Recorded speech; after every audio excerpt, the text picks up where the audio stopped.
Je vais continuer cet enseignement sur le tabernacle. J'ai terminé la dernière fois à peu près par là, et donc je vais reprendre à peu près par là. Le tabernacle qui était centré sur le sacrifice de l'agneau. Et c'est tellement intéressant de se dire que toute la sacrificature, tout le service du sacrifice était extrêmement compliqué. Je ne vais pas aborder ça maintenant, mais juste pour rappeler que Jésus n'était pas seulement l'agneau, mais il était aussi le sacrificateur. Et c'est lui que nous adorons aujourd'hui. À la fois le sacrificateur, le souverain sacrificateur, et à la fois le sacrifice. Et j'aime beaucoup cela sur le visuel précédent. Vous voyez, nous avons à la fois le grand sacrificateur sur la droite, sur le visuel en haut. On peut imaginer que c'était Jésus, au ciel en tous les cas. Il peut être comme ça. Et puis, il était à la fois l'agneau qui allait monter sur l'autel. Et c'est très troublant de penser à cela. Mais c'est comme cela que le Père a pensé les choses. Et c'est aussi comme cela que Dieu pense pour nous aujourd'hui. Ouais.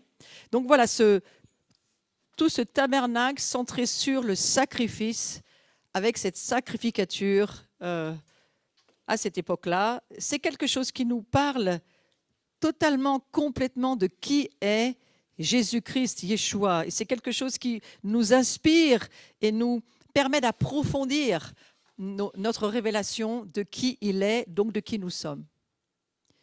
On ne peut pas se passer de l'Ancien Testament, du premier livre. Pour nous, aujourd'hui, on ne peut pas. Tout ce qui est du Nouveau Testament, de l'alliance renouvelée, j'aime mieux dire ça comme ça, vient de ce qui a été établi. Les fondements, les modèles, les protocoles sont dans l'Ancien Testament. Ce sont des notions dans lesquelles nous allons entrer petit à petit. Mais voyez-vous, Jésus, il était l'agneau, mais il était aussi le sacrificateur qui a offert l'agneau. Alors, prenons quelques instants pour demander à l'Esprit Saint, Esprit Saint, s'il te plaît, ne permets pas que je m'endorme aujourd'hui. Ne permets pas que je fasse la sieste, ce n'est pas l'heure de faire la sieste. Mais que mon esprit reste réveillé et que je puisse avoir assez faim et assez soif de toi pour recevoir la révélation que je veux, que je souhaite recevoir aujourd'hui. Saint-Esprit, si vous voulez ouvrir vos mains et demander au Saint-Esprit, demandez-lui quelque chose aujourd'hui. Demandez-lui de vous offrir, par la puissance du Saint-Esprit, la révélation dont vous avez besoin pour continuer à transformer votre vie et à vous permettre de grandir afin que nous puissions tous ensemble traverser les temps qui viennent devant nous. Amen. Alors, nous allons faire cette suggestion. Le modèle perpétuel biblique du sacrificateur. Voilà. Nous ne pouvons pas être seulement sacrificateurs si nous ne sommes pas prêts à être une offrande, un sacrifice.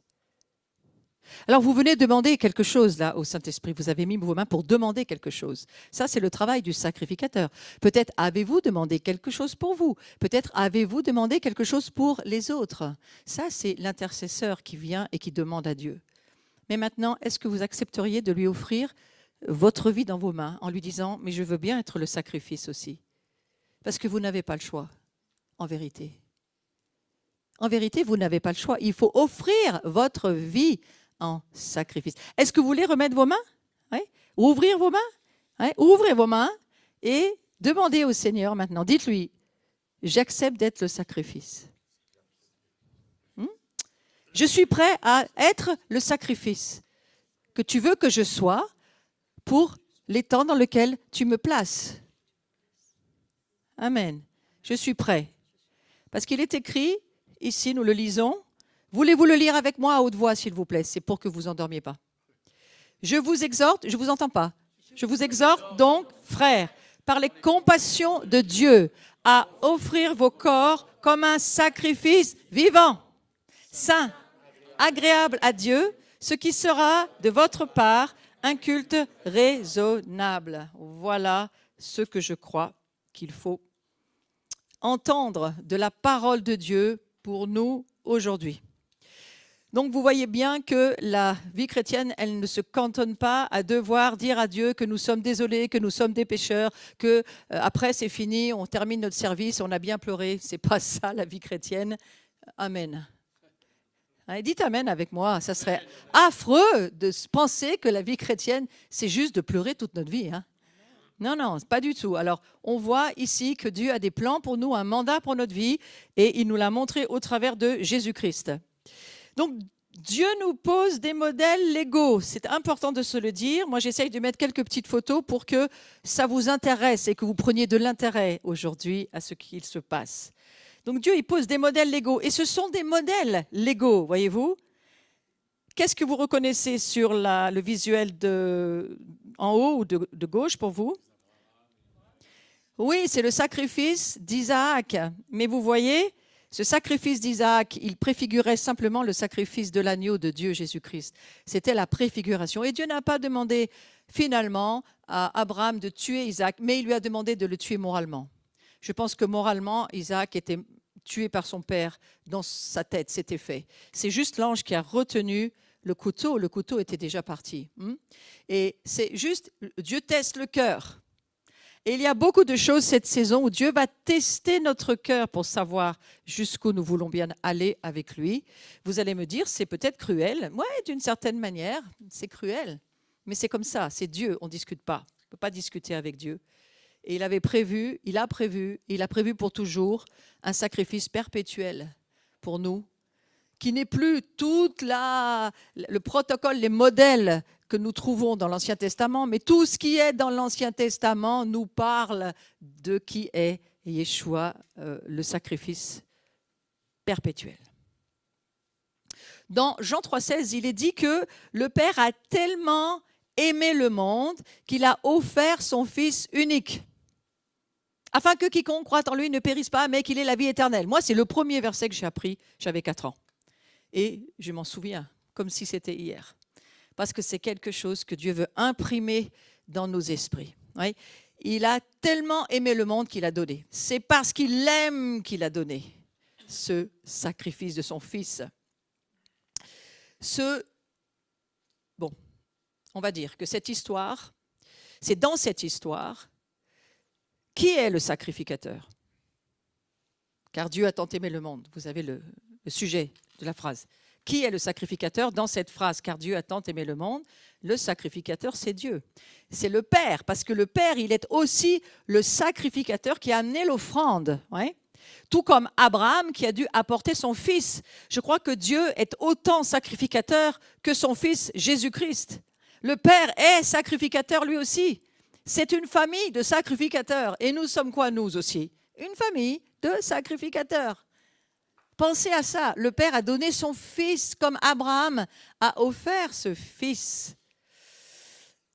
Et il faut l'apporter. Ça, c'est parfois difficile. Il y a des choses dans nos vies qu'il va falloir apporter, donner, céder, C-E-D-E-R, à Dieu, comme un sacrifice. Maintenant, tu as créé, c'est-à-dire Dieu a créé un précédent de loi. Il y a une jurisprudence qui est créée ici. Parce que tu as été prêt à offrir ton fils, Abraham, moi maintenant je peux offrir mon fils. Dieu avait besoin d'un précédent juridique. Il avait besoin de voir sur terre quelqu'un qui allait faire un acte que lui allait pouvoir ensuite reproduire.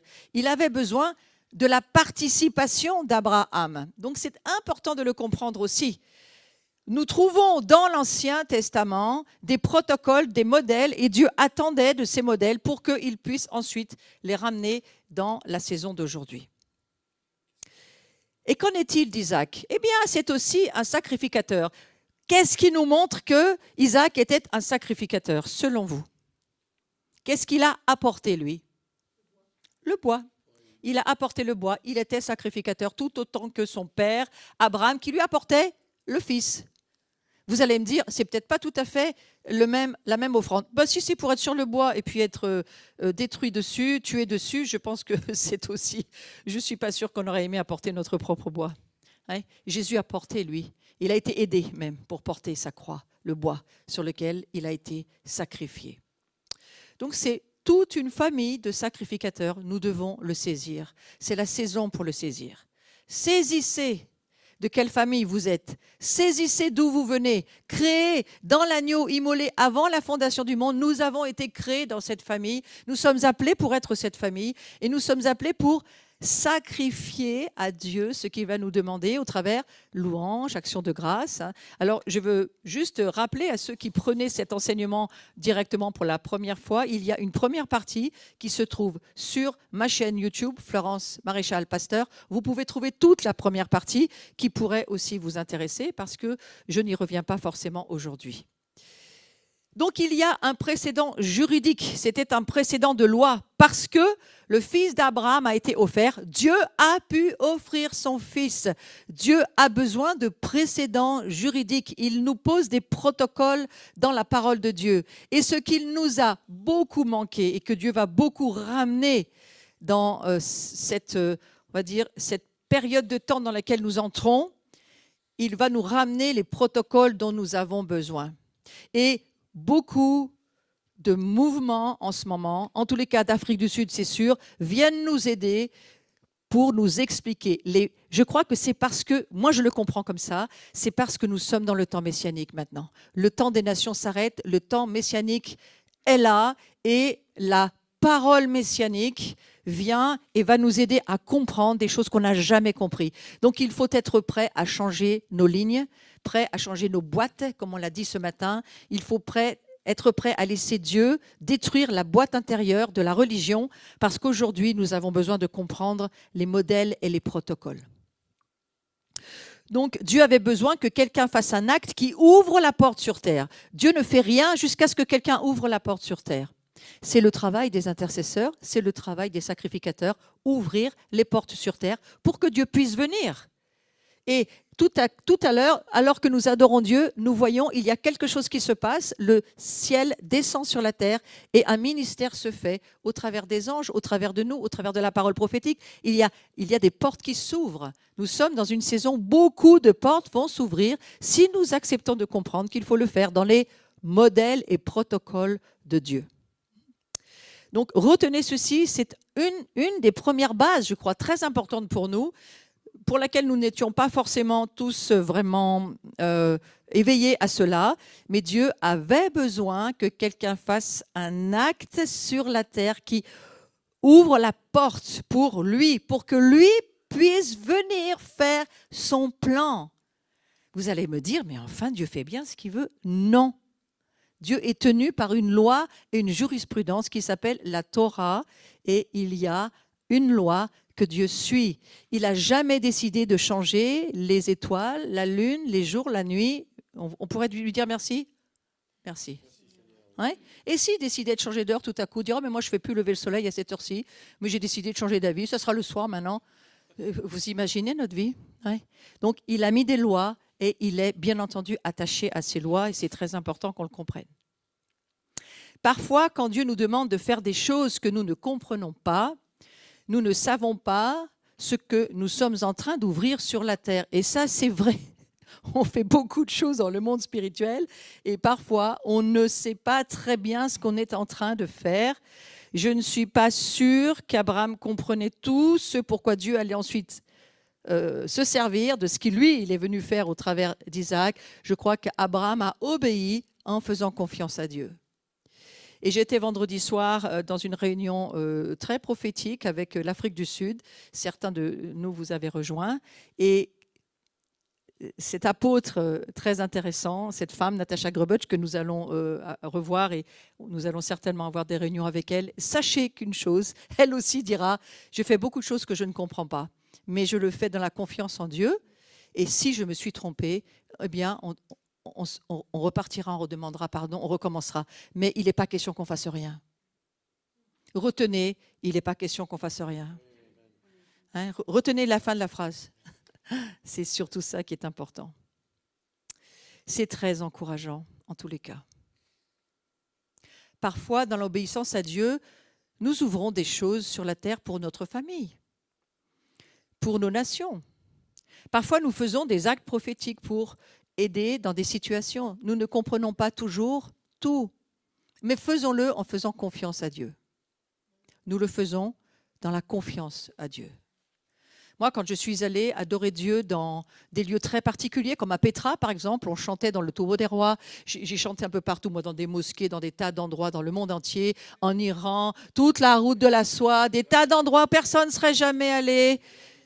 Oui, mais comme je l'ai déjà dit la fois dernière, je trouve autre chose. Alors, la pyramide aussi. Nous sommes allés adorer Dieu une demi-heure dans une pyramide. C'est le dernier endroit où on pensait qu'il faudrait aller. Est-ce que nous avons tout compris? Non, mais moi j'ai vu des choses. J'ai vu que lorsque le son montait, le deuxième étage, c'est-à-dire là où se trouvent les démons, l'enfer et Satan, ils se bouchaient les oreilles, ils ne supportaient pas le son que nous produisions, mais nous avons pu monter jusqu'au troisième étage parce que c'est un endroit extrêmement ouvert. Alors s'il est ouvert pour le diable, il est encore plus ouvert pour nous, frères et sœurs. Une petite clé prophétique. Une petite clé prophétique. Là où il y a un dragon, il y a un trésor. Si vous voyez un dragon, prenez pas peur. Regardez-le dans les yeux, mais dites ça, c'est la place sur laquelle tu es assis, c'est la mienne. En tous les cas, c'est celle de Yeshua. Et Yeshua, il prend mal à la tête, il va partir. Adorez Dieu dans des situations difficiles. Levez vos mains, croyez que Dieu va le faire. Combattez pas le dragon, c'est plus le moment. Chantez-lui des chansons inspirées. Il prend mal au crâne tout de suite. Donc il faut comprendre. Il faut sortir des peurs, hein, et comprendre que nous entrons dans une saison où, grâce aux frères messianiques, je crois qu'ils nous aident énormément pour ça, nous allons avoir des profondeurs, de révélation de qui est Yeshua, qui est le Messie, qui est celui qui règne dans les cieux et qui habite chez nous, à notre propre étage, par le Saint-Esprit. Et je crois que le peuple de Dieu, l'Église, l'épouse, va commencer vraiment à briller. Moi, je crois que nous rentrons dans notre printemps. Dites-moi Amen une fois. Amen. Merci. Parfois, quand Dieu nous demande de faire des choses et qu'on ne comprend pas, eh bien, écoutez, nous obéissons. Et si nous avons parfois ouvert des choses qu'il ne fallait pas ouvrir, j'ai confiance que Dieu, il va la refermer dans la seconde, peut-être même pas l'ouvrir du tout parce qu'il ne nous écoutera pas. Il a bien raison si ce n'est pas à faire. Ayez confiance que Dieu, il est assez miséricordieux pour ne pas nous laisser être frappés, mais simplement, il aime nous voir lui obéir. Et moi, je sais que Dieu m'a sorti de beaucoup de situations où, en réfléchissant, me retournant du haut de mon grand âge, je ne suis pas sûre que tout était de Dieu, mais il a fait que ça marchait quand même. Hein? Il y a des plans parfois qui ne sont pas les plans parfaits de Dieu, mais Dieu nous encourage et il nous aide malgré tout. Ne soyez pas frileux. Donc, ce qui est très intéressant, c'est de regarder le modèle. Regardez le modèle. Par exemple, la jurisprudence désigne l'ensemble des décisions de justice relatives à une question juridique donnée. Alors, comme vous êtes un petit peu dans la sieste, je répète, hein, la jurisprudence désigne l'ensemble des décisions de justice. C'est l'ensemble des décisions de justice relatives à une question juridique donnée. Donc, il s'agit de décisions précédemment rendues qui illustrent la manière dont un problème juridique a été résolu. Regardez comment le problème a été résolu. Comment il a été résolu. Vous n'auriez pas fait ça comme ça. Mais Dieu a fait comme ça. Il a dit, voilà, nous sommes une famille de sacrificateurs. Eh bien, nous allons trouver un homme qui a assez de foi pour nous obéir, pour amener un modèle juridique sur la terre. Et Abraham a été ce premier modèle juridique sur la terre. Et à partir de là, eh bien, il a pu venir et lui, Dieu, manifester au travers de cet acte juridique posé sa justice. Et il a fait sa justice parce qu'il avait trouvé quelqu'un pour amener le modèle juridique que lui voulait. Donc j'imagine qu'Abraham n'est plus le même homme que j'ai pensé connaître, une fois que j'ai compris ça. Vous allez avoir une révélation de plus en plus large, haute, profonde de qui sont ces hommes de Dieu dans la parole de Dieu. Et la famille messianique nous aide énormément à comprendre ce genre de choses. la règle du précédent et la sécurité juridique. Ça, c'est moi qui vous emmène là-dedans parce que j'aimerais que vous compreniez 2-3 choses qui m'ont, en tous les cas, servi pour moi ces jours. Ce qu'on appelle la jurisprudence.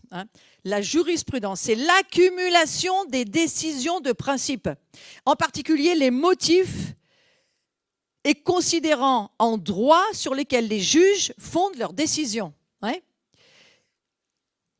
Cela constitue l'essentiel des sources du droit, plus que la loi elle-même.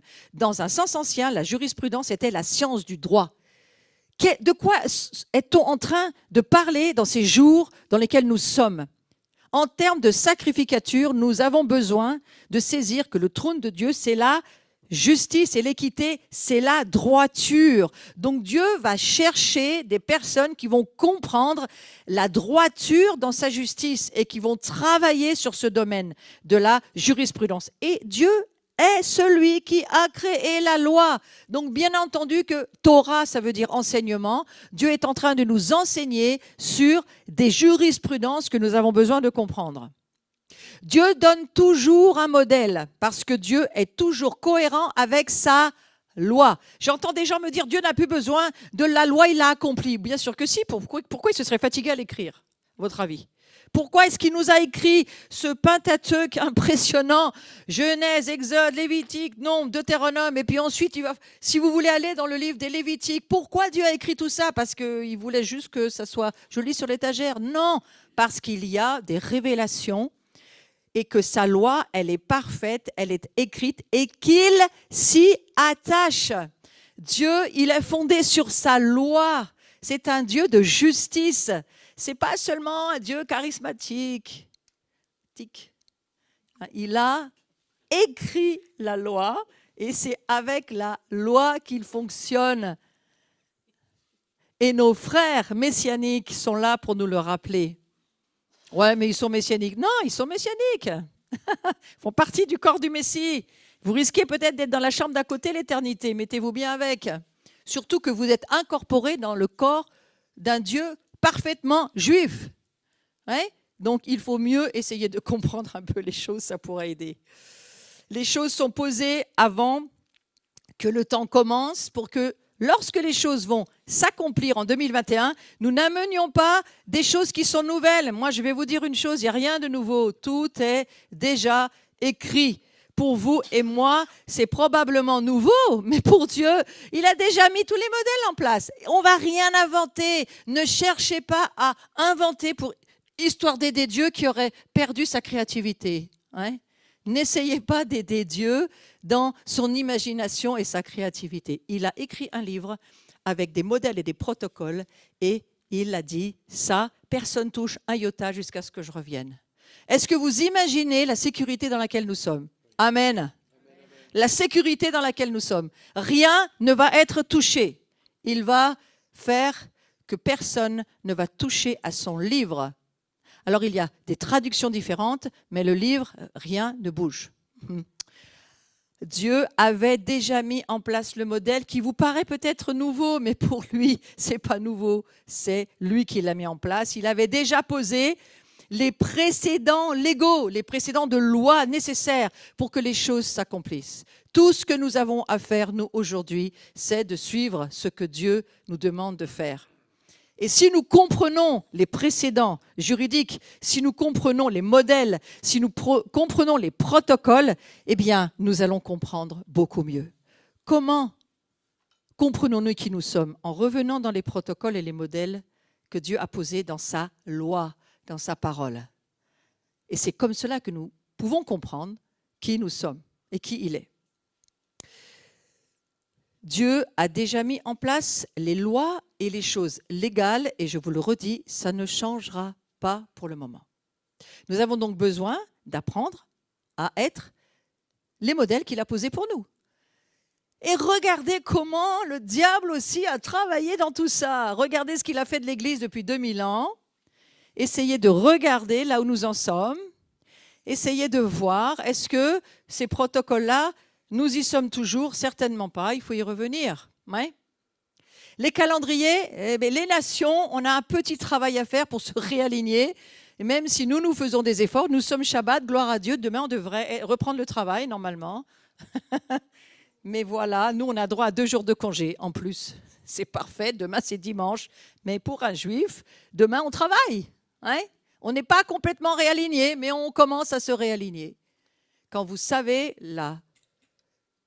l'importance du Shabbat pour Dieu, dites avec moi, Dieu, on est Shabbat et on est français. Petit à petit, Dieu est miséricordieux, il nous aide. Hein? Mais c'est toujours important de saisir lorsque nous sommes en train de nous réaligner, de se dire c'est extrêmement important. Tout ce que je lis sur les fêtes de l'Éternel, les 3 fêtes importantes, Pâques, Shavuot, Sukkot, la fête de Pâques, la fête de la Pentecôte, la fête des tabernacles. Nous avons fait ce parcours avec notre nation à quelques-uns l'année dernière. Nous le refaisons cette année avec les frères messianiques. Je comprends 10 fois plus de choses que l'année dernière. Et je pense que j'en comprendrai 10 fois plus l'année prochaine. Donc, jusqu'à ce que Jésus revienne, on ne va pas s'arrêter. Mais ces rendez-vous, ces kéros nous amènent des révélations si nous le cherchons, si nous nous ouvrons, nous préparons nos vies, formidable. Ouais. Et Christ en nous se forge, se forme. Il grandit. Et s'il grandit, qu'est-ce qui se passe pour nous? Nous diminuons. Gloire à Dieu, aucun effort à faire pour diminuer. Il suffit que lui grandisse et nous diminuons. Je pense qu'il attend qu'on ne nous voit plus du tout et il revient ce jour-là, je pense.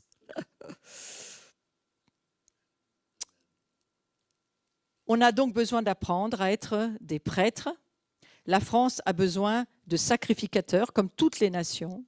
Et s'il y a une chose dont les nations ont besoin aujourd'hui, ce sont des sacrificateurs, parce que les sacrificateurs sont mandatés pour faire l'intermédiaire, je n'ai pas dit le médiateur, hein, ça n'a rien à voir, intermédiaire entre Dieu et les hommes. Entre Dieu et les hommes. C'est le rôle du guetteur, c'est le rôle de l'intercesseur, c'est le rôle de l'adorateur, c'est le rôle du sacrificateur. Et nous avons besoin de le comprendre. J'ai moi-même compris il n'y a pas si longtemps que ça, que le souverain sacrificateur, c'est quand j'ai lu le livre des Hébreux, tout à coup, j'ai saisi, la parole de Dieu a forgé en moi une révélation que Jésus, Yeshua HaMashiach, Jésus-Christ, c'est le même, il était dans son sanctuaire céleste dans les cieux et qu'il intercédait dans son service de sacrificateur, de souverain sacrificateur, mais qu'il avait besoin d'entendre nos prières et nos paroles et nos déclarations pour faire quelque chose avec. C'est exactement comme pour Abraham. Il y a une loi, il y a une jurisprudence. La foi vient de ce qu'on entend de la parole de Dieu, confessée, révélée à haute voix, révélée en termes de... Ça devient la voix que je vais écouter. Ouais, cette parole devient la voix que j'écoute. Écoute Israël, écoute, c'est la première chose que Dieu dit. Et au travers de ce que j'amène dans mon adoration, dans mon temps d'intimité avec Dieu, dans ma conversation avec lui, dans ma relation avec lui, c'est tout la même chose, tout ce que je suis en train de vous dire. Lorsque j'amène ce que j'ai besoin de lui dire et que je lui donne à haute voix, lui, le souverain sacrificateur, prend ce que je lui donne et va en faire quelque chose. Mais je vais vous dire quelque chose qui va vous surprendre. Si je ne lui amène rien, il ne se passe rien. Il ne peut rien faire tant qu'il n'a pas reçu et entendu ta demande. Et il y a un verset très clair qui le dit, le souverain sacrificateur de la foi que nous proclamons. Tant que ta foi n'est pas proclamée au souverain sacrificateur, il attend, il est là. Il attend que la coupe se remplisse pour pouvoir la rediriger là où il faut. Ça, c'est une forme de jurisprudence aussi. Dieu ne fait rien. Qu'est-ce que Satan a fait pendant 2000 ans? Faire taire l'Église, il y est assez bien arrivé. Si tu es ternué dans certains endroits religieux, de culte, et autant de toute confession, je ne vise personne, tout le monde était au même chapitre. Le respect pour Dieu, c'était de se taire. C'est ce que t'apprend la religion. Sauf qu'au ciel, les anges et les séraphins, ils hurlent et ils crient toute la journée. Alors, si on veut que le ciel et la terre se rencontrent, il va falloir se mettre d'accord. C'est la terre qui a raison ou c'est le ciel? Selon vous? C'est le ciel. Donc, il crie, donc vous pouvez crier. On nous a quand même bien fait taire pendant des centaines d'années. Donc, vous voyez, aujourd'hui, qu'est-ce qui se passe? L'année de la bouche? Remarquez l'année de la bouche. Eh bien, on va les masquer, hein, ça va. Comme ça, au moins, ils seront obligés de se taire. Pas de chance, on peut parler au travers des masques et ça ne gêne pas grand monde apparemment. Mais quand même, c'est des signes des temps pour expliquer. Satan ne veut pas que tu parles et encore moins que tu t'adresses au souverain sacrificateur. Alors on va te créer tout un tas de mondes auxquels tu pourras t'adresser, dans toutes les religions, quelles qu'elles soient. Mais la seule chose que la parole de Dieu dit, tu t'adresses à Jésus-Christ, personne d'autre. Personne d'autre. Tes prières, c'est à Jésus que tu les donnes. C'est lui le souverain sacrificateur. Il n'est nullement mention de qui que ce soit d'autre dans l'Écriture. Alors, c'est intéressant de penser à ces protocoles. Et aujourd'hui, nos nations ont besoin de prières, bien sûr, mais c'est une prière différente que celle que nous connaissons parce que nous entrons dans une révélation où nous ne sommes pas seulement sur la terre, mais nous sommes assis avec Christ dans les lieux célestes. Et que nous aussi, nous avons cet incroyable super pouvoir, et je ne vous parle pas de Superman, super pouvoir par le Saint-Esprit de, par la foi, avoir la révélation que nous sommes assis avec Christ. Où est assis Christ? À la droite de son Père, sur le trône. Eh bien, nous sommes assis avec Christ sur son trône et nous avons cette responsabilité de la sacrificature avec Jésus. Alors Jésus, le souverain sacrificateur, on va aller un petit peu plus sur le sujet, on va le lire dans le livre des Hébreux. Jésus-Christ, alors je ne vous lis pas le livre des Hébreux aujourd'hui, mais si vous voulez méditer sur quelque chose dans ces mois qui sont devant nous, lisez le livre des Hébreux en différentes traductions. Prenez des traductions que vous n'avez pas l'habitude de lire.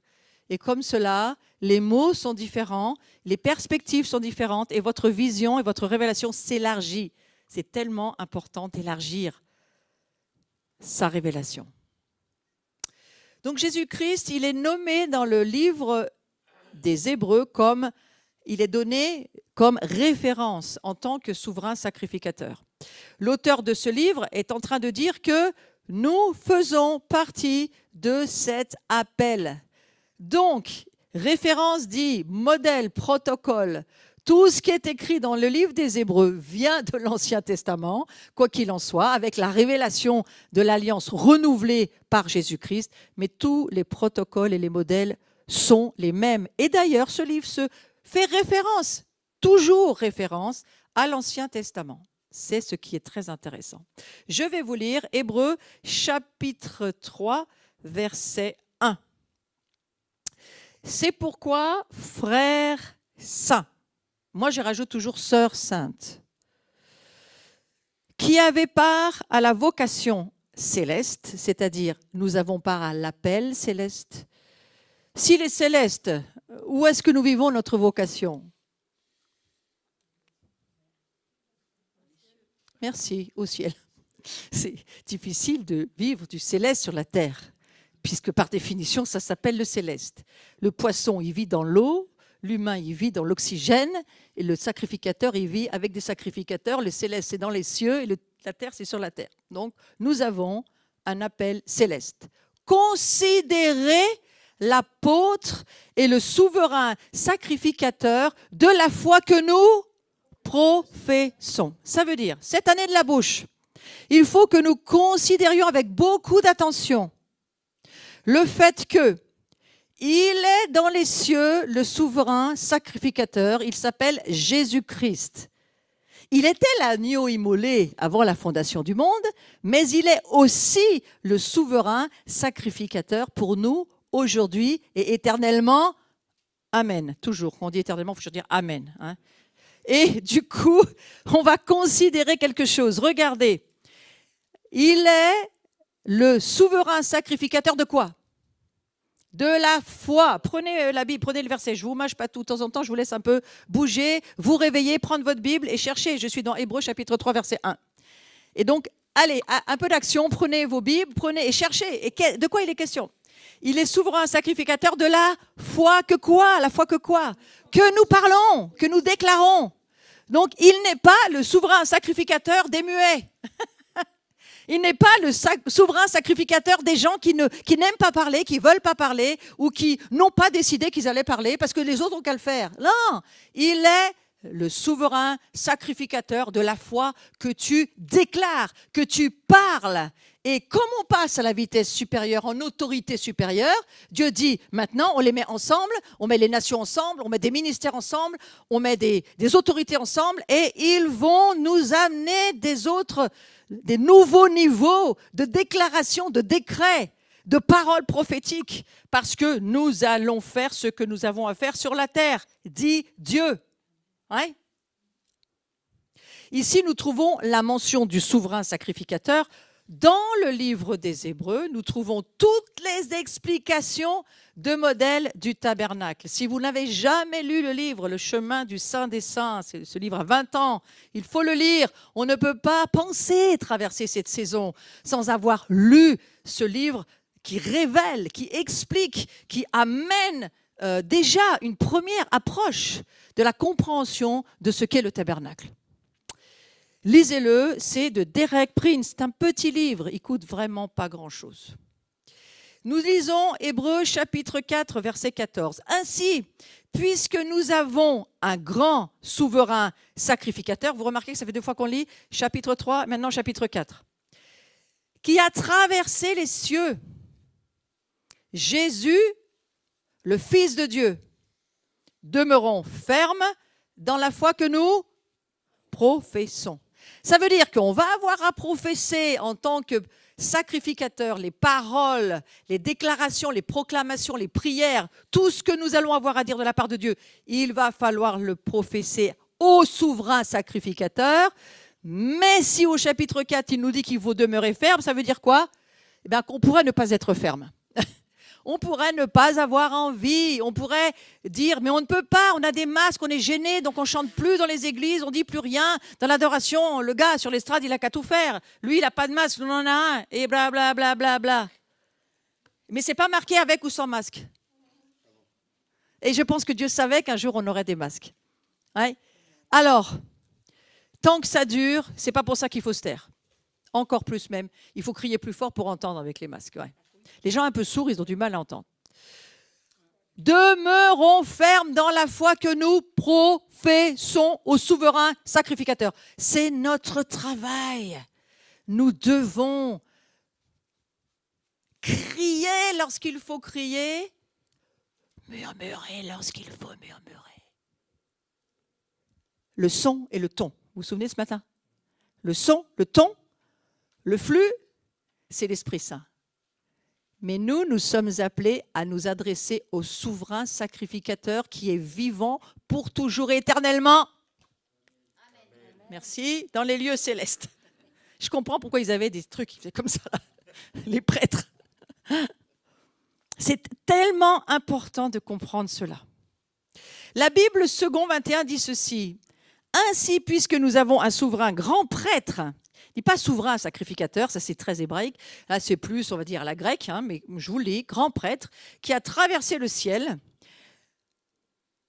un souverain grand prêtre. Ah non, pardon, ainsi puisque nous avons un souverain grand prêtre. Alors, souverain, on est d'accord, grand prêtre au lieu de sacrificateur. Parce que la notion de sacrificateur, c'est compliqué pour certains Grecs. Mais finalement, c'est la même chose, c'est un grand prêtre. Sacrificateur, c'est un prêtre, grand.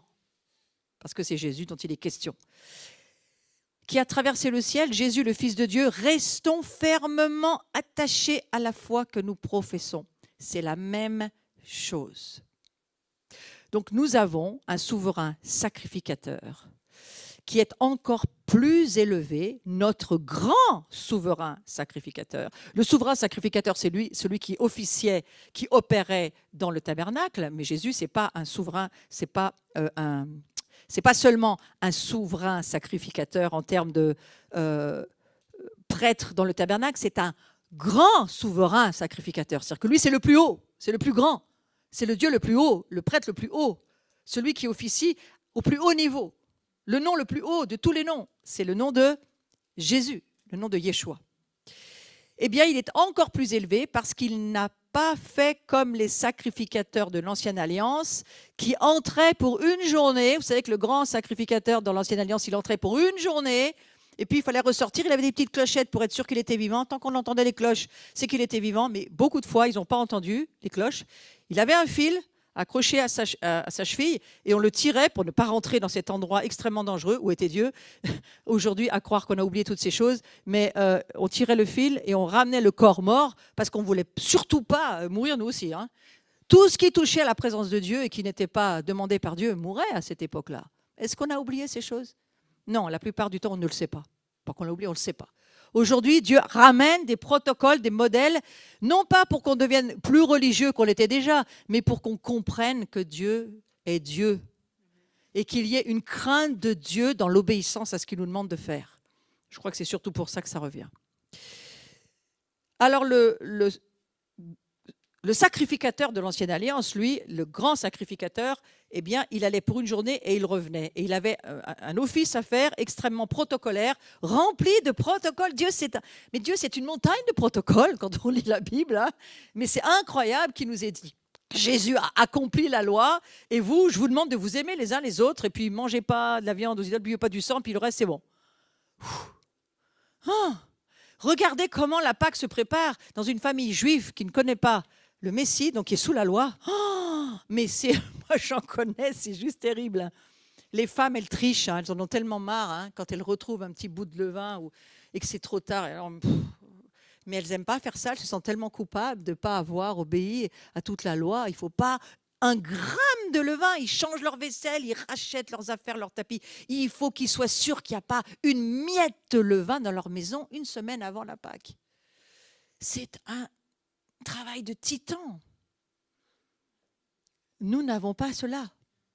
Mais ce que nous ne devons pas abandonner, c'est ce que Dieu veut dire derrière. Ce n'est pas parce que Jésus l'a accompli que ça ne marche plus pour nous. Nous le vivons maintenant dans la sainte obéissance à l'Esprit Saint en nous, qui dirige notre vie et qui fait de nous ce qu'il veut, dans la sacrificature dans laquelle nous sommes. Alors, revenons à notre grand souverain sacrificateur. Il est entré au-delà du voile.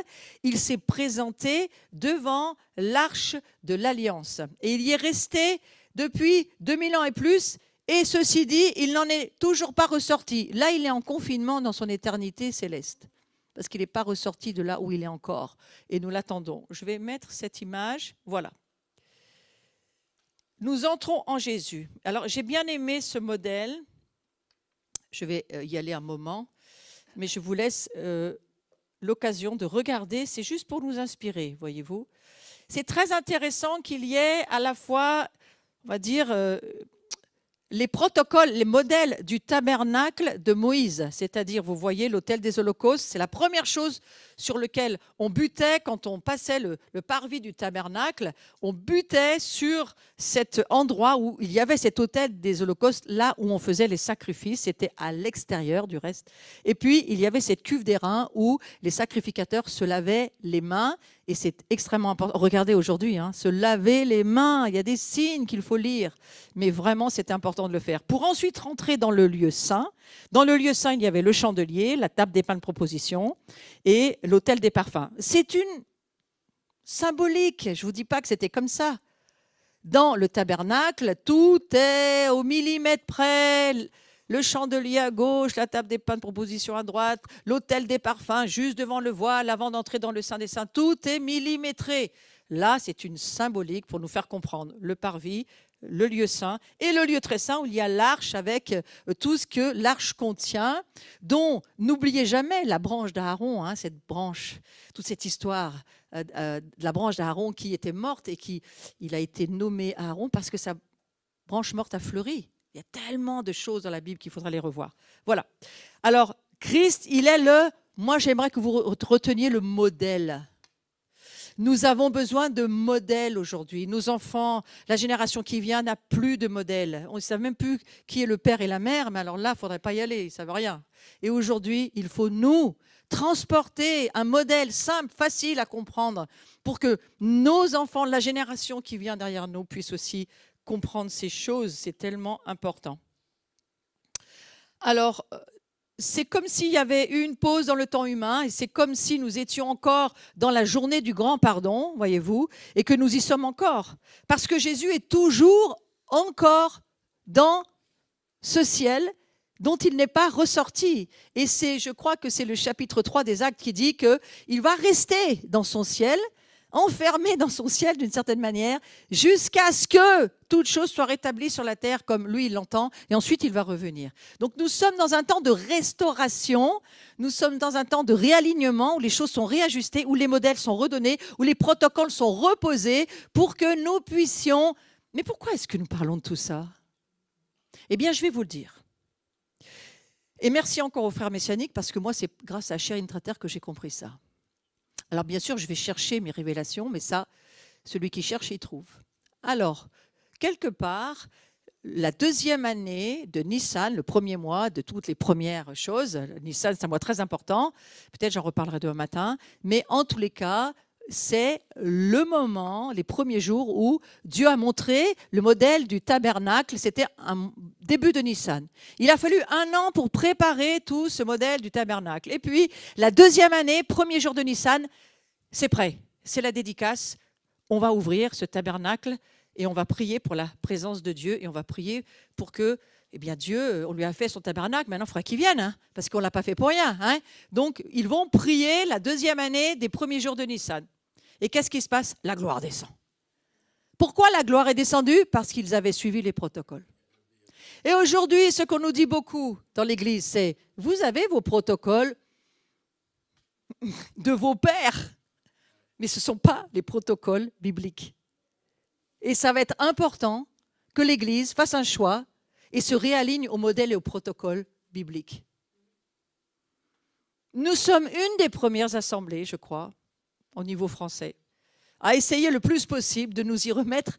Et nous sommes mandatés par Dieu pour, en tous les cas, c'est ce que nous avons vécu à Pâques cette année, pour la deuxième fois, c'était la deuxième Pâques, où notre nation et beaucoup de leaders se sont rassemblés pour que nous puissions nous réaligner au calendrier des 3 fêtes majeures bibliques importantes qui nous expliquent tout le plan de Dieu, tout le protocole qu'il faut comprendre si nous sommes chrétiens. Comment comprendre la Pâques? Comment comprendre la Pentecôte? Comment comprendre la fête des tabernacles si on ne comprend rien de ces fêtes-là?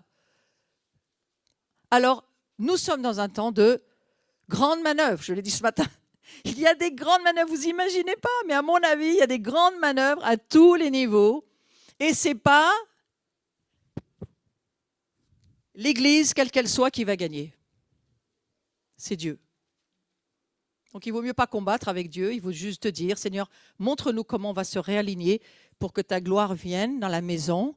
Il faut que nous suivions tes protocoles. C'est ce que j'ai compris cette saison. Donc, je vous partage ce que j'ai compris. Et ces protocoles, moi, personnellement, me demandent beaucoup d'heures de travail et de recherche de ce que Dieu essaye de dire au mouvement prophétique que nous portons au niveau français. Et bien entendu, l'enseignement de ce matin est très important puisqu'il nous faut un cœur ouvert, un cœur malléable, docile, accommodant. Ça, vous vous souvenez que c'est la définition de l'obéissance. Mais il nous faut un cœur aussi pour accueillir ces nouvelles choses. Ce n'est pas l'heure de chercher un réveil pour le moment. Je suis désolée de dire à ceux qui cherchent ça.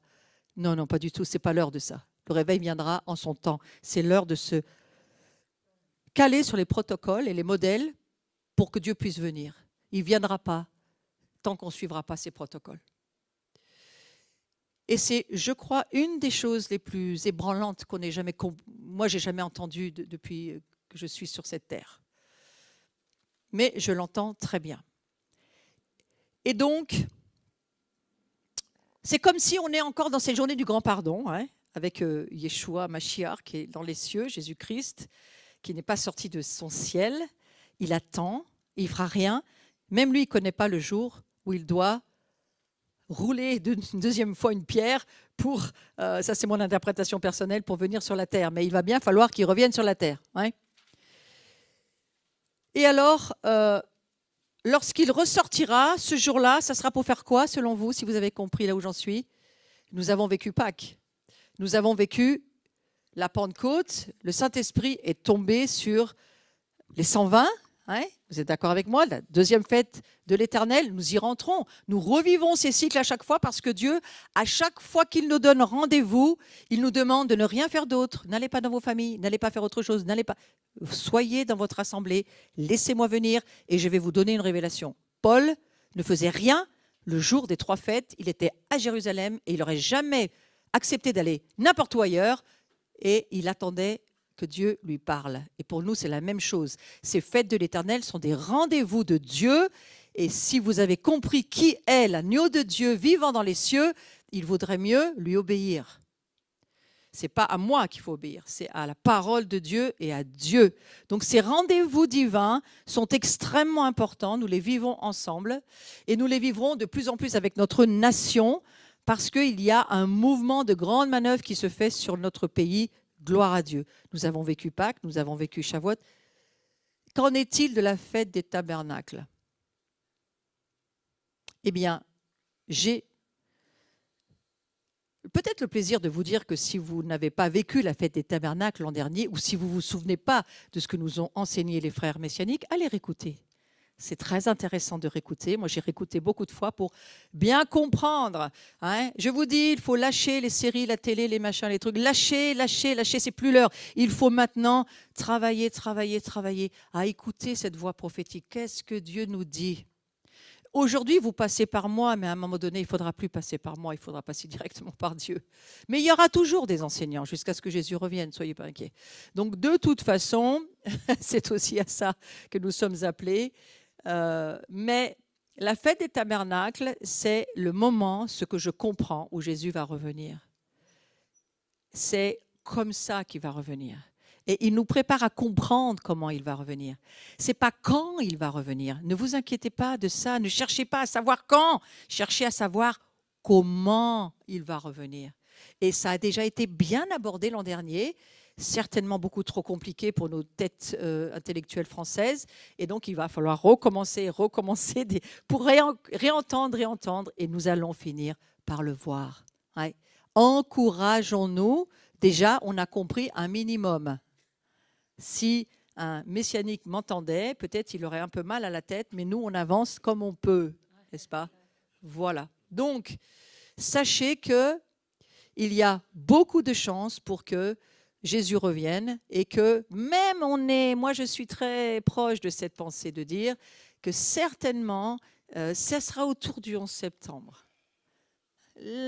Cette fête-là, le jour du grand pardon, alors oublions le 11 septembre, on va plutôt dire le jour du grand pardon, c'est sûrement ce jour-là qu'il reviendra. Mais personne ne sait. Ne cherchons pas quand, cherchons comment il revient. Et c'est cela dont on a besoin. Alors, le grand souverain sacrificateur n'est pas encore ressorti de son ciel et nous sommes dans un temps de pause, reset. Lui aussi, d'une certaine manière, Jésus est encore à l'intérieur des cieux, mais il est par son esprit à l'intérieur de nos cœurs. Christ est le modèle du tabernacle et cela demande que nous entrions en Jésus. Ça veut donc dire que nous passons au travers de sa chair. J'ai fait un excellent enseignement. Je crois que c'est pour Paris Tout est possible. C'est sur ma chaîne YouTube. Le mystère de l'incarnation. Mais je crois que je l'ai fait aussi ici. Si vous voulez en comprendre un peu plus sur ce mystère de passer au travers de la chair de Jésus, le titre de ma prédication que vous retrouvez sur ma chaîne, c'est le mystère de l'incarnation, où j'ai commencé à entendre et à voir certaines choses. Et si vous êtes intéressé par le sujet, allez voir. Donc l'invitation qui nous est faite, c'est d'entrer en Christ parce que, pourquoi il faut rentrer en Christ? Pourquoi il faut rentrer dans ce tabernacle? Eh bien parce que c'est le modèle. Et que nous sommes aussi, nous, appelés à comprendre le modèle que nous sommes. puisque nous sommes aussi en Christ. L'image du tabernacle dans le corps de Christ, et regardez, c'est l'image de la croix avec le tabernacle. Ouais. Et puis vous verrez que la fête des tabernacles, c'est encore une autre révélation au travers de ce début de révélation que nous avons aujourd'hui. Donc cette fête des tentes, moi je me souviens encore de ce que nous a prêché Yuval et Marc l'année dernière, c'est magnifique. Il faut y retourner. Et là, je ne vais pas aller là-dessus parce que c'est déjà fait sur le site, sur ma chaîne. Je crois que c'est sur la chaîne de la chaîne de l'Abri aussi. Alors que donc nous entrons en Jésus, nous passons à travers le voile. On ne peut pas entrer dans la présence de Dieu sans avoir le sang de Christ, nos péchés pardonnés, la révélation de la Pâque, de notre mort avec Christ, de notre enterrement, ensevelissement dans les eaux de notre baptême. Notre baptême, c'est l'ensevelissement avec la conscience que nous sommes morts pour ce monde, mais que nous entrons dans une famille. Ça, l'Église l'oublie. Nous entrons dans une famille de sacrificateurs. Et nous ne pouvons pas vivre notre vie chrétienne sans faire partie de la famille de Dieu. Regardez tout ce qu'ils ont vécu de l'Égypte jusqu'en terre promise. Ils n'étaient jamais tout seuls sur un âne. Ils étaient toujours tous ensemble. Toujours tous ensemble. Il faut se supporter. Il faut s'aimer. Il faut apprendre à vouloir vivre ensemble. Ouais. Alors aujourd'hui, avec l'esprit individuel, indépendant, chacun, barrière sanitaire, sociale, machin, tous dans son coin, vous imaginez? Eh bien, je crois que Dieu croit en nous. Et on lui a prouvé en lui disant, nous, on continue à se réunir. Le gouvernement ne nous l'empêchera pas parce que dans les cours des cieux, nous prions que ça ne soit pas interdit pour nous. Et Dieu a permis que ça ne soit pas interdit pour nous. Vous croyez que c'est parce que le gouvernement est gentil? Vous avez oublié qu'il y a des maisons de prière qui prient 24 heures sur 24 pour que nous ayons des passages dans les cieux. Et vous savez, l'Afrique du Sud prie énormément pour nous et avec les voyants dont ils sont accompagnés, les mouvements de gloire, ils prient pour l'Europe. C'était le cas d'hier soir. Si vous avez envie d'aller dans ce sujet, allez revoir en replay sur Zone Prophétique. Il y a ces enseignements. Nous sommes partenaires avec ce mouvement d'Afrique du Sud, avec Natasha Grobotch. C'est très intéressant. Ils prient pour l'Europe et la France en particulier. Et ils s'identifient à nous, ils se repentent pour nous, pour qu'on ait un passage. Ne croyez pas que c'est grâce à nous que nous sommes là où nous en sommes. C'est la miséricorde de Dieu qui le permet. Mais merci Seigneur. Donc ça demande que notre chair soit déchirée parce qu'il y a des voiles en nous et aujourd'hui on va prier pour ces voiles. Que ces voiles se déchirent, ce qui t'empêche de rentrer dans la dimension spirituelle, ce qui t'empêche de voir. Par exemple, hier soir, le Seigneur a dit « Mon sang a un son ». Et j'avoue que je suis rentrée chez moi, j'étais moi-même un des prieurs pour cette soirée, mais je suis rentrée chez moi en me disant, du style bien français, le sang a un son. Et je me répétais, le sang a un son. Je suis rentrée de mon bureau à ma chambre à coucher et je me disais, le sang a un son. J'avais du mal. Et j'ai dit, Seigneur, mais c'est quoi? Et je me suis endormie. Et ce matin, le Saint-Esprit m'a rappelé, le sang d'Abel parle plus fort que le sang de Caïn. Et le Saint-Esprit me dit, si le sang parle, quand tu parles, tu fais un son. Merci Seigneur. Chacun son niveau. Alors, je dis ça parce que nous devrions, je crois, désirer traverser cette chair de Yeshua pour entendre, voir ce que Dieu veut que nous voyons pour la prière et l'intercession. Jésus a déchiré le voile, mais c'est notre part d'être un avec Christ. Lui, il est sorti du tombeau, il est remonté avec sa fusée nucléaire dans les cieux.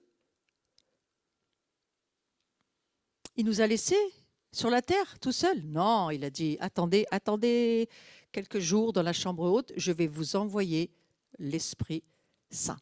Il va descendre sur vous. Et lorsqu'ils ont reçu ce Saint-Esprit, lisez le livre des Actes et revoyez ce qui se passe. Parce que c'est ce dans quoi nous devons continuer d'entrer comme des protocoles. Ce sont des modèles, des protocoles pour nous. Nous ne pouvons pas vivre dans la dimension où Dieu nous attend sans le Saint-Esprit. Nous ne pouvons pas vivre sans être remplis continuellement du Saint-Esprit. Donc, nous devons chercher à l'être. Et ça, ce n'est pas Jésus qui le fait, c'est nous. Ce que nous faisons d'ailleurs aujourd'hui. Gloire à Dieu. Donc, chaque élément du tabernacle est dans les lieux célestes aujourd'hui. Donc, le tabernacle, il est toujours le même. Celui sur la terre de Moïse a été détruit. Ensuite, il y a eu le temple. Mais dans les cieux, ce n'est pas le temple qui a été montré à Moïse, c'est un tabernacle. Et je crois, il me semble comprendre que ce tabernacle, en fait, c'est la tente de la soukha, la tente, la hutte de David, c'est la même chose. On pourrait presque superposer ensuite la tente de David, parce que c'est la hutte de David qui va être restaurée, et ensuite la fête de la tente, de la rencontre, ou la tente de la soukha, de la fête des tabernacles, est-ce que ça ne serait pas aussi du même genre? À chacun d'avancer. Donc l'épître aux Hébreux nous explique que ces éléments sont une ombre des choses qui existent dans les lieux célestes. C'est une ombre des choses. Ouais, et que, en fait, cette image du tabernacle, elle ne va pas disparaître parce que Moïse l'a vue dans les cieux. Le temple, il est détruit, sera, à mon avis, pas reconstruit. Et s'il est reconstruit, quoi qu'il en soit, ce n'est pas quelque chose que Dieu a montré des cieux. Mais le tabernacle a été montré depuis les cieux à Moïse. Donc on retrouve l'arche de l'alliance dans le livre de l'Apocalypse. Ces 7 attributs du Saint-Esprit, c'est important de commencer à laisser le Saint-Esprit nous révéler cela. Il faut, je crois, y aller de gloire en gloire. Ce n'est pas quelque chose qu'on peut accueillir complètement en une fois, mais petit à petit. Donc vous voyez, vous avez à gauche le lieu saint, il y a le chandelier, l'autel des parfums, de l'autre côté le Saint des Saints, et puis la table des pains de proposition un petit peu sur la droite. Je vous ai mis cela pour vous montrer l'atmosphère du tabernacle, mais ce sont des ombres des choses à venir. Hein. Ce n'est pas aujourd'hui, dans les cieux, c'est certainement pas comme ça. Et puis, mais c'est quand même un peu ça, à mon avis. Et puis, il y a les 7 attributs du Saint-Esprit.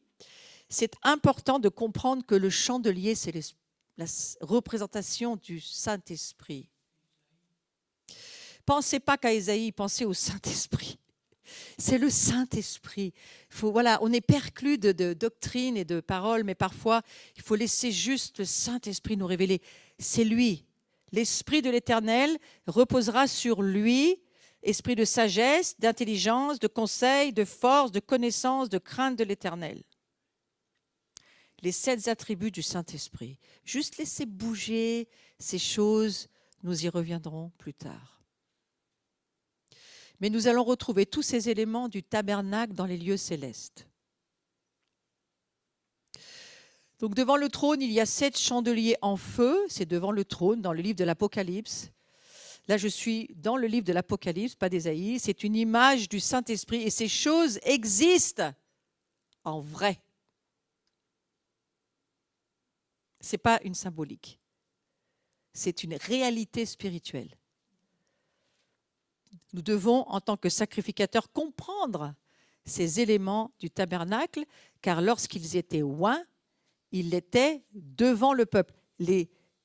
Tout était oint par Dieu. Parce que je crois que Dieu voulait dire, l'homme passe, mais ça ne passe pas. C'est oint. C'est pourquoi il oignait les éléments du tabernacle. Chaque élément, chaque meuble, appelez ça comme vous voulez, chaque élément, je ne sais pas dire comment autrement, qui était dans ce tabernacle, recevait une onction d'huile Et la maison est ointe aussi, hein, avant les sacrificateurs. La maison est ointe avant les sacrificateurs. Je trouve que c'est très important de laisser poser cette parole dans votre esprit. Chaque élément a reçu une onction d'huile et la maison est ointe avant les sacrificateurs. C'est la maison de Dieu. Mais où est cette maison aujourd'hui? Dans les cieux, mais sinon. Eh oui, la maison est ointe avant le sacrificateur.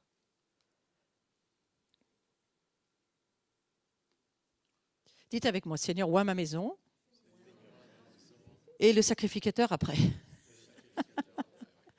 Donc vous comprenez pourquoi votre corps est tellement important? Pourquoi votre corps est tellement important? Qui transporte le corps? Il y aura une résurrection des corps, et je crois que la résurrection des corps est déjà plus ou moins en marche pour certaines personnes. Hein? Laissez les mystères, hein? Mais laissez le Saint-Esprit amener des nouvelles choses dans votre esprit, et ça prendra forme dans l'adoration. Tout ce qui est posé là, c'est un peu comme une banque de données, et dans l'adoration, ça prendra forme.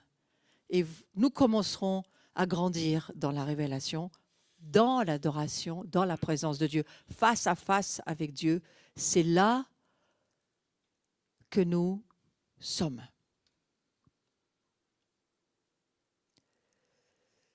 Alors, pourquoi, et je redis pourquoi on oignait les maisons et les éléments de la maison avant les sacrificateurs? Eh bien parce que les sacrificateurs ne vivaient que le temps de leur vie, mais la maison de Dieu, elle est éternelle. Vous êtes, d'une certaine manière, déjà dans l'éternité, si vous travaillez à votre salut, hein, pas si vous ne faites rien, si vous travaillez à votre salut.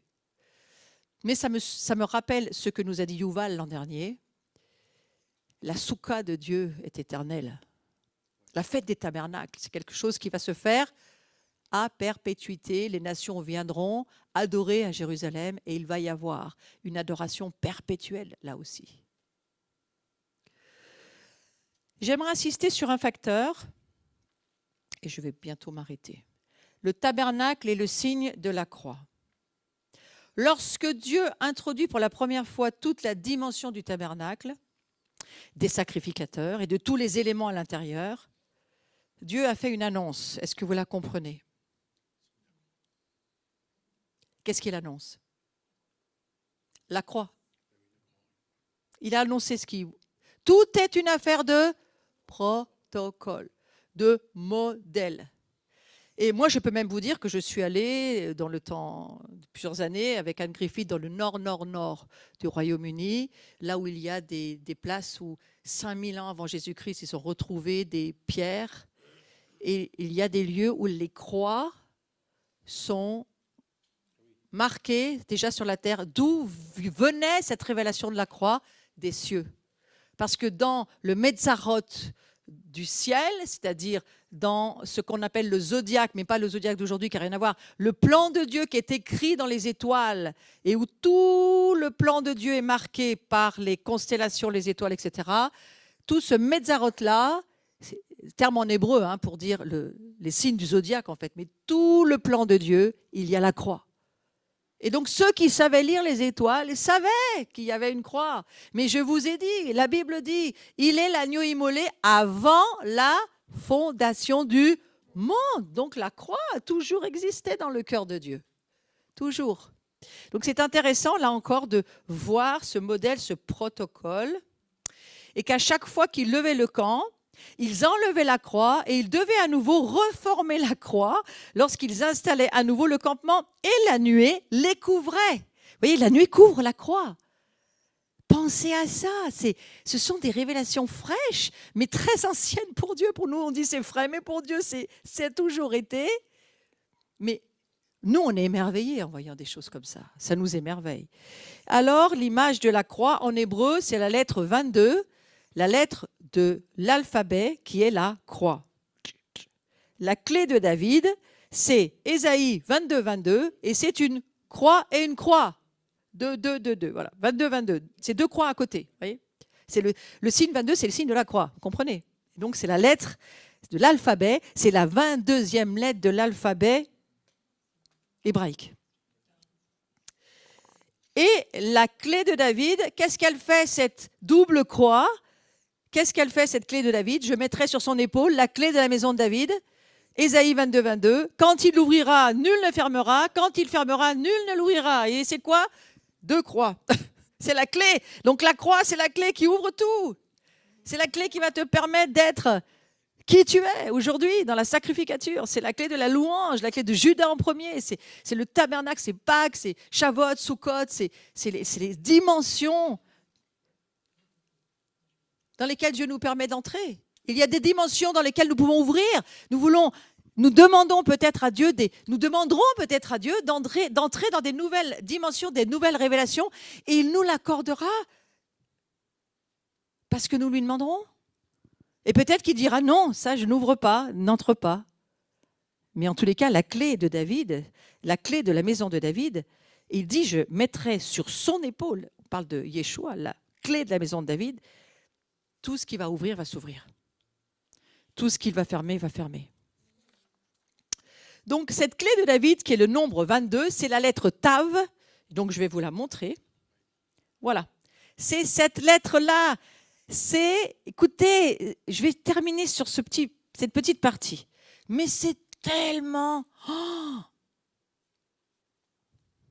merveilleux. Moi-même, ça m'a... Le signe Tav. En hébreu, ça veut dire la marque. C'est ce que veut dire cette lettre, la marque. Littéralement, Dieu a marqué le désert 22 fois avec la croix parce qu'il a fait déplacer le peuple 22 fois dans le désert. 22, mais je venais de vous dire 22, c'est quoi? 22, c'est la clé de David. 22 fois le désert, 22 fois il déménage, 22 fois, vous imaginez, mais on est à genoux, on dit, mais c'est Hollywood. Hein? C'est époustouflant ce que Dieu nous révèle aujourd'hui. Nous avons gardé la foi avec nos pères et nos mères sans savoir tout ça. Mais aujourd'hui, il y a des rouleaux que Dieu nous ouvre au travers de la famille messianique. Parce que c'est grâce à elle, moi, que j'ai ces révélations. Et je dis, mais Seigneur, c'est merveilleux. Donc, Dieu a marqué le désert 22 fois avec la croix. La lettre Tav, ça veut dire la marque. Et la clé de David, c'est le nombre 22. Et c'est juste de croix. Regardez quelle forme a cette lettre? Une porte. Il faut passer par « Je suis la porte, Jésus ». Celui qui n'entre pas par cette porte, il ne peut pas venir à moi. Il faut rentrer par la porte qui s'appelle Jésus. C'est Pâques. Il faut sortir de l'Égypte, sortir de ce monde et entrer par cette porte pour pouvoir voir le royaume de Dieu. Je vais m'arrêter un tout petit instant sur le signe du Tav et je vous promets que je m'arrête là. Le signe de croix tracé sur le front. Vous pouvez le faire avec moi? Sur le front. Les Coptes font beaucoup ça aussi. C'est l'un des rites les plus anciens de l'Église chrétienne. Sainte Basile le mentionne à côté de la prière vers l'Orient, parmi les traditions non écrites qui remontent aux apôtres. Le mot « sceau » sphragis désigne le signe de croix inscrit sur le front. Vous faites la marque sur votre front chaque fois que vous faites un petit signe de croix comme cela. Mais ce que j'ai trouvé encore plus époustouflant, c'est le livre d'Ézéchiel qui annonce que les membres de la communauté messianique seront marqués au front du signe Tav, en particulier les Esséniens qui le portaient sur le front. Lisons dans le livre d'Ézéchiel, chapitre 9. Je vous lis un verset, du verset 1 à 6, mais vous le relirez ce soir, j'en suis sûre. C'est un passage que nous avons beaucoup lu lorsque nous étions dans l'intercession, surtout en Iran. Nous avons beaucoup parlé de ce passage. Mais pour aujourd'hui, nous allons lire juste le verset qui dit « Seuls les hommes et les femmes, bien sûr, hein, marqués au front de ce signe, échapperont à la destruction de Jérusalem. Vous savez, ce sont ceux qui gémissent et qui pleurent. Ceux-là vont être marqués d'une marque. Et il y a eu grande discussion pendant très longtemps pour savoir, mais cette marque, en fait, c'est le signe du Tav, qui veut dire, je vous le rappelle, le fait que ce sceau nous marque. Et j'aimerais retrouver ce que je vous ai dit tout à l'heure. En fait, ça va me revenir. Ça annonce que ceux qui seront marqués au front du signe Tav seront mis à part pour Dieu. Dans l'Apocalypse, Saint Jean indique que les élus, seront marqués au front par le nom du Père. Ça, c'est Saint Jean qui l'indique. Les élus seront marqués au front par le nom du Père. Il y aura la marque de la bête. Vous vous souvenez, c'est écrit dans le livre de l'Apocalypse. Ils seront marqués sur le front, ils seront marqués sur la main. Mais cette marque-là, c'est la marque du peuple de Dieu. Et ceux qui gémissent et qui pleurent et qui intercèdent, ceux-là, ils seront marqués par ce sceau. Je trouve que c'est intéressant d'y penser aussi. Or, le Tav, c'est la dernière lettre de l'alphabet hébreu. Ça désigne Dieu, comme en grec, l'oméga. Au temps du Christ, le Tav pouvait être représenté par le signe plus, comme la croix, ou le signe penché, mais toujours un plus, ça fait foi pour nous, foi. Et ainsi, le signe de croix, dont étaient marqués les premiers chrétiens, désignait pour eux le nom du Seigneur qui signifiait qu'ils étaient consacrés. Et d'ailleurs, vous remarquez que lorsque quelqu'un ne sait pas écrire ou ne sait pas signer, on lui fait faire une croix. Est-ce qu'il est simplement conscient de ce qu'il écrit ? En fait, il se consacre à Dieu, mais il ne le sait pas. C'est formidable, non ? La raison pour laquelle Dieu a demandé à son peuple de construire le tabernacle, c'était tout simplement parce qu'il désirait demeurer au milieu de nous, et c'est tout. C'est la seule chose que Dieu voulait. Je veux vivre avec eux. Tout ça pour ça. Dieu veut vivre avec nous. Mais Dieu ne peut pas vivre comme nous. Il ne peut pas, il est saint, nous ne sommes pas. Et donc, tous ces protocoles, tous ces modèles, c'est pour nous dire, je veux vivre avec eux. Ça nous ramène au jardin d'Éden, où Dieu devra revêtir à nouveau Adam et Ève. Et donc, il commence tout un processus. Je ne sais pas si vous vous souvenez, mais ils étaient nus. Il a fallu que Dieu les couvre avec une peau d'animal. Donc là, il a fallu commencer à rentrer dans les protocoles du sang, d'une vie, pour cacher la nudité d'Adam et Ève. Et ils ont été recouverts parce qu'ils avaient perdu la gloire qui était leur vêtement. N'étant plus revêtus de la gloire, eh bien, ils ont été recouverts par un sacrifice. Et ça a commencé comme ça, parce que Dieu voulait préserver sa famille. Faites de même lorsque vous avez quelqu'un qui se retrouve dans une forme de nudité, chrétien ou non chrétien. Couvrez-le, mettez un manteau sur lui. N'exposez pas la nudité des frères, ça amène beaucoup de malédictions. C'est un protocole, Dieu l'a montré. Il faut marcher dans les protocoles de Dieu. Et c'est en cela que nous pourrons transporter sa gloire. Dieu, donc, je crois que je vais finir là. J'avais dit que je finissais là, mais voilà, on va finir là. Dieu recrée un lieu où il pourra demeurer. Évidemment, c'est une ombre des choses à venir, mais tout de même, souvenez-vous, c'est très, très important pour que Dieu puisse habiter avec nous. Ça va être important de comprendre. Regardez le village de tentes tout autour du tabernacle. Hein. Vous vous souvenez qu'il y a la croix tout autour, avec toutes les tentes. Mais ça, c'est le cœur. C'est là où Dieu vit. C'est là où Dieu vit dans votre cœur. Ça doit, par la foi, vous devez commencer à prier que ça soit dans votre cœur, que ce tabernacle habite dans votre cœur, qu'il y ait cet autel du sacrifice vivant que vous êtes aujourd'hui, mais c'est par Jésus que vous pouvez être le sacrifice vivant. Sinon, nous serions morts, mais lui est mort pour nous. Cette cuve d'airain, il faut se laver, il faut lire la parole de Dieu. Sans la parole de Dieu, on n'a absolument rien. Et on sera trompé par des tas de religions, quelles qu'elles soient, même qui s'appellent chrétiennes d'ailleurs. Et il faudra aussi, bien sûr, le lieu saint, avec le chandelier des 7 feux de Dieu. En fait, c'est le chapitre d'Ésaïe 9 où Ésaïe expliquera qui est Yeshua. Et en fait, c'est les 7 esprits de l'Éternel qui sont mentionnés. Et puis, il y aura bien sûr la table des pains de proposition. C'est nous. Nous sommes le pain pour ce monde. Mais c'était d'abord Jésus qui s'est donné, bien sûr. Tout est en parallèle. Réfléchissez, laissez ce tabernacle vous inspirer. Non pas pour devenir légaliste, mais pour entrer dans des révélations plus profondes. Et puis, vous avez l'autel des parfums dans ce lieu saint, collé contre le voile qui nous emmène dans le Saint des Saints. Et le Saint des Saints, c'est là où il y a l'arche, c'est là où il y a Dieu. Aujourd'hui, vous savez quoi?